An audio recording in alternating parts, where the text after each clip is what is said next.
Let's go. The Knicks beat the Cavs on the road in Game 1 of the NBA playoffs. And what an impressive victory it was. Now, it was very important for us to come out early in the series, establish the tone, put pressure on the Cavaliers. And thanks to the performances of Jalen Brunson, Julius Randle, and Josh Hart off the bench, we were able to make that happen. Now, what we're going to do today, guys, is break down Game 1 highlights, go over the takeaways, and talk about this game and how we managed to pull off this victory on the road. And what's crazy to me is that at the end of the game, what I found out was that this was actually the first road playoff victory that we've had opening a series in over 20 years. I believe the last time we did that was in the year 1999. Now, for those old school Knicks fans, 20-plus year Knicks fans, if you remember the year 1999, you remember very well that that was the year that we went to the NBA Finals. Unfortunately, we lost to the baby Tim Duncan Twin Tower San Antonio Spurs during that year, but it's all good. I digress. But yeah, what a game it was. And this was special just because we had a couple of our stars out previously the last few games, that being Jalen Brunson, that being Julius Randle, both dealing with injury and perhaps resting as well. And for them to come right into the playoffs on such a hot streak was very impressive. Also, guys, if you're new to the channel, this is your first time checking me out, and you like what you're watching, please be sure to subscribe, like the channel, share, comment, and we'd love to hear your thoughts. But let's get into the details. Now, the first thing that I want to start with is Julius Randle. Now, obviously, Julius Randle, to my surprise, was not supposed to even be playing in this game. I was completely shocked to see him suit up because it was my expectation, as well as a lot of people's expectation, that he wasn't expected back from injury until some point later in the first round, or perhaps missed the first round altogether. So to see Julius Randle suit up and play was very impressive. I think it was important for him to get rid of those past playoff demons going back to the series 2 years ago against the Atlanta Hawks where he flamed out. So it was very important for Julius Randle himself to ingratiate himself with the team again, set the tone, and set the tone he did. He was the only Knick that was productive, or very productive for that matter, scoring around 16 points in the first half. When Jalen Brunson had to come out early, he only played 9 minutes in the first half due to foul trouble. And it was all up to Julius Randle to carry this team, and he did a great job of doing that. Now, let's hear what Julius Randle has to say in terms of his comments about returning back to the team after such a long hiatus. Let's hear what he has to say. Yes, I can imagine, but the game that you were able to put on this floor tonight, playoff level basketball after 17 days off, can you please describe to us how you were able to be ready for this one? I prepared myself mentally for it. I knew it was going to be tough, just coming back with my conditioning and stuff like that, but it was a good first win for us. Johnny Bryant put me through the ringer over this past week, and it really made it tough for me, so he prepared me for this, and I'm good to go. Julius, thank you. Thank you. Yeah, it's difficult for anyone returning back from any injury. Now, Julius Randle obviously had a leg injury, so as he mentioned, conditioning was probably the biggest factor, the biggest hurdle to get over in terms of being able to get back into the flow of the game. Professionals are always working on their game, so it's not a matter of you losing your skill, but are you able to run out there? Are you able to maintain your stamina and keep your energy throughout the flow of the game? And he managed to do that, at least in the first half, right? Because second half Julius Randle was not looking like the Julius Randle that we like to see. He was starting to make poor decisions. And just as he started to flail out, who other than our captain, Jalen Brunson, came into the game and pretty much saved the day for us, because without Julius Randle scoring, there was no other Knick on the team that was able to put up the production. R.J. Bauer was a no-show. I'll get into him later. Emmanuel Quickly, a no-show. Our typical guys, our third, fourth options, weren't really being that productive. Not that they had terrible games, but we needed buckets. And in the first half, Julius Randle was able to do that. In the second half, that was Jalen Brunson's role, scoring 21 second half points. Right, the guy was on fire. And again, him coming back from injury as well. I believe it was more of a rest situation for Jalen Brunson as opposed to him being actually hurt. But nevertheless, what an impressive second half that he had. And, I believe Jalen Brunson is one of the finalists for most improving player this year. I think he's going to win that award by far, because if you're seeing what he has been doing this entire season, you're seeing what he's doing in this game, it's clear that he is establishing himself not just as a star. I think he did a good job of establishing himself as a star with the Mavericks last year. I think what we're witnessing here with Jalen Brunson right now is the development of a superstar. I'm telling you guys, Jalen Brunson is a superstar. Name me what other point guards are playing better than Jalen Brunson right now. Sure, you can, talk about the history of other guys, the Chris Pauls, the Steph Currys, obviously. Those are, walking, living legends. But in terms of basketball right now, who's playing better than Jalen Brunson? It's not that many people. And, the difference maker for the Knicks all year round has been Jalen Brunson. We've had struggles at the point guard position for the past few seasons. And, while we've had good pieces here and there, we haven't really had that guy to bring it all together. And in moments when, the pressure is on and, guys are scared to take shots, Jalen Brunson always seems to know when to take over a game. We saw this in one of the last few plays in the fourth quarter. It was Knicks were up by 2, 97-95 with a few seconds left in the game. Jalen Brunson goes right past Chetty Osman. I don't know why they had Osman on him in the first place, but thank you, Cavs coaching staff, for putting that guy on Brunson. He just gets the ball, blows right past him, easy bucket. And this is how we were able to take this game. Again, those clutch moments, those possessions where it can make or break a team, win or lose, and Jalen Brunson was able to do that for us. Now, the other player that I have to give props to, again, this was a 3-player contribution overall for this game. We had, going back to the numbers, we had Jalen Brunson scoring 27, Julius Randle 19 and 10, but we had Josh Hart coming off the bench putting up 17 points, 10 rebounds, and going 8 for 11 from the field. So he's very efficient. Now, one stat that is very interesting that I was unaware of is the fact that the Knicks apparently have the second best record in the NBA since trading for Josh Hart. So we have been a completely different team since the trade deadline. And with the addition of Josh Hart, he's been able to fill those holes that we've been lacking and fill those voids that we've been having for not just this season, but in seasons past. And if we're going to continue to have any real success in this playoffs, I believe we're going to have to depend on guys like Josh Hart to give us nights like this on a consistent basis, which I'm completely faithful he will do. One of the most important plays of the game came from Josh Hart. It was, again, in the fourth quarter, clutch situation. Now, he hits this clutch three-pointer, but what's special about this play here is that right prior to this sequence here, he suffered a bit of a ankle injury. So for him to have an injury, a potential injury, and come up on the next play and hit a big-time three-pointer to put us up by 2, the play I showed you with Jalen Brunson, that's what, he hit his clutch two-pointer. That was that whole sequence right there.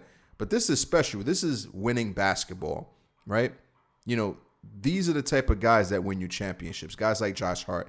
He's not going to really put up crazy numbers on a, night in to night basis, but he's going to score at the right points at the right times of the game. So we really need Josh Hart to keep doing what he's been doing, and I'm confident that he'll continue to do so as well. One other takeaway from this game, I think this is one of those X factors, if you will, in terms of how we were actually really able to win this game. Now, of course, with the performances of those 3 guys that I mentioned, Julius Randle, Jalen Brunson, and Josh Hart, their performances were special. But if we look at the bench's role in this whole game, comparing the Knicks bench to the Cavaliers bench, we outscored their bench to bench, 37 to to 14. 37 to 14. Now, a large part of our bench production obviously came from Josh Hart with his 17. But if our bench is going to outscore them that much, that significantly, it doesn't matter of the 38 points that Donovan Mitchell can give us or the 40-plus point performances that he, can light us up at any point and give us. So if this is going to be the trend for the Cavaliers, they need to figure out something, because if they're solely relying on Donovan Mitchell or Darius Garland to basically carry this team into winning this playoff series, it's not going to happen, because the Knicks team is too deep, right? We have too many weapons. So they're going to have to figure it out. Those guys on that other end are going to have to step up in order for this to be an actual series, because if there's any indication of what's to happen going forward, then, I got the Knicks winning this series easily, right? We'll see what happens in the next game. Maybe the Cavaliers turn it all around. But as of right now, it's not looking good for the Cavs. They need to change their approach to this game. Now, I did mention earlier that I would be touching on the RJ Barrett situation. Now, the Knicks had some deficiencies in this game. Now, while, again, we had special performances from those three guys that I mentioned, Julius Randle, Jalen Brunson, and Josh Hart, we had a few other guys not playing so well, right? We had, according to shout out to Knicks Muse, RJ, IQ, and Quentin Grimes shooting 3 for 21 from the field. That's not good at all. Brunson was obviously in foul trouble in the first half, but he picked it up in the second half. I just believe that's attributed to his conditioning. He'll be fine. The remaining team shooting 8 from 29 from 3, which is not good at all. So obviously there's a lot of room for improvement, right? I don't expect Emmanuel Quickly to have, other nights where he's having performances like this. But RJ Barrett, right? RJ Barrett, this is a problem for me. And if you notice, if you're paying attention, Tom Thibodeau decided to pull RJ Barrett after a possession where he turned the ball over. I believe it was something like 3 or 4 minutes left in the fourth quarter. RJ gets the yank, puts in Grimes, and we were able to seal this deal. Now, regular season is one thing, right? You're trying to learn, you're trying to get better, you're trying to improve your game overall, experimenting with things. That's fine in the regular season, but this is the playoffs. We don't have time for RJ to be figuring it out on the go. RJ either has to be locked in right now or he's going to sit his behind on the bench, right? I even put out a tweet, while I was watching the game, real talk. RJ better wake up or else Hart or Grimes will take his minutes. And what do we see happen? Tom Thibodeau is not afraid to bench RJ Barrett and either give his minutes to Josh Hart or give his minutes to Quentin Grimes. Because if he's going to continue, let's take a look back at his numbers to see exactly what he did. It was 2 for 12 from the field, minus 13. He had a couple of clutch moments in the game. I give him that, but he didn't look right? He didn't look locked in. He didn't look focused. And we don't have time for these shenanigans. We need to, every play, every possession matters. So he has to wake up or his minutes will be gone. Now, going to some reactions, right? Because it's always a joy. This is one of the things about being a Knicks fan is the fan reactions. We have arguably one of the best fan bases in the entire world. And here are some fans' reactions. Shout out to Knicks Fan TV for the footage out there. Let's hear what people got to say.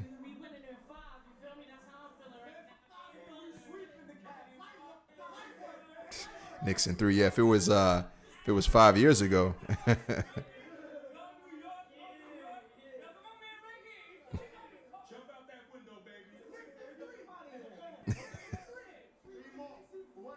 Hold on, listen to the plug though. Knicks in 4. Knicks in 4.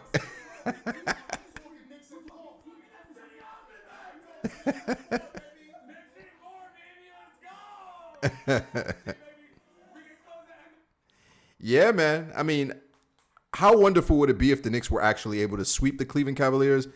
It's totally possible, but I don't expect that to happen, right? Because this Cleveland Cavaliers team, they're just too good to get completely swept from this series. Realistically, I need to see what happens in the second game. Now, that's easier to say, like, you go up 2 games and it's like, oh, yeah, we're going to sweep the series, right? But I need to know. I still feel like we don't have enough evidence to really make a good decision or a good prediction on where the series is going to go. Because, again, do we expect guys like Evan Mobley and Jared Allen to have the performances that they had in this game? No.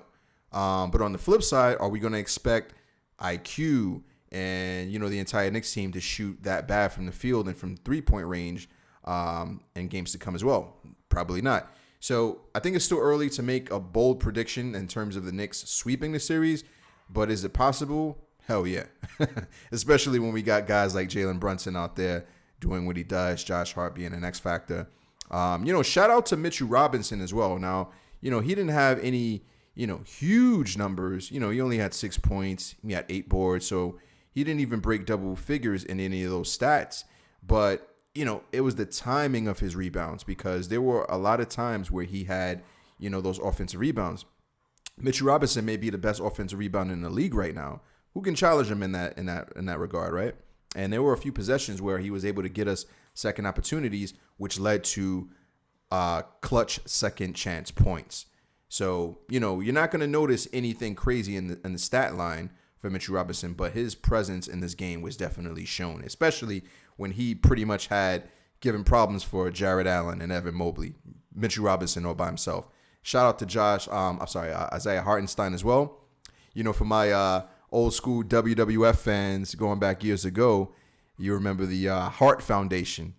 That's my new nickname for Josh Hart and Isaiah Hartenstein. I'm calling them the Hart Foundation. Just hustle guys. Hartenstein.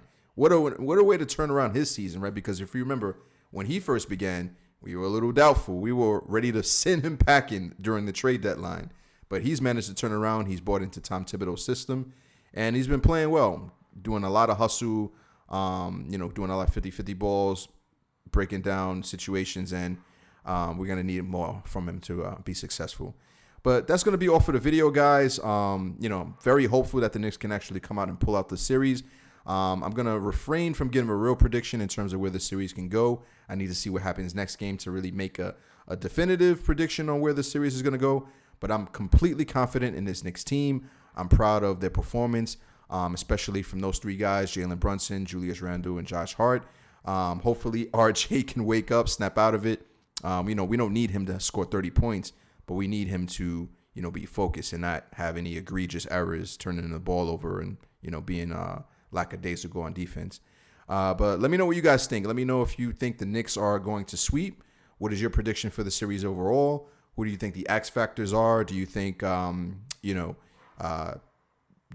Barrett will continue to have poor performances? Will he turn it around? Let me know what you guys think. And catch you guys for game 2. Catch you on the rebound. Peace.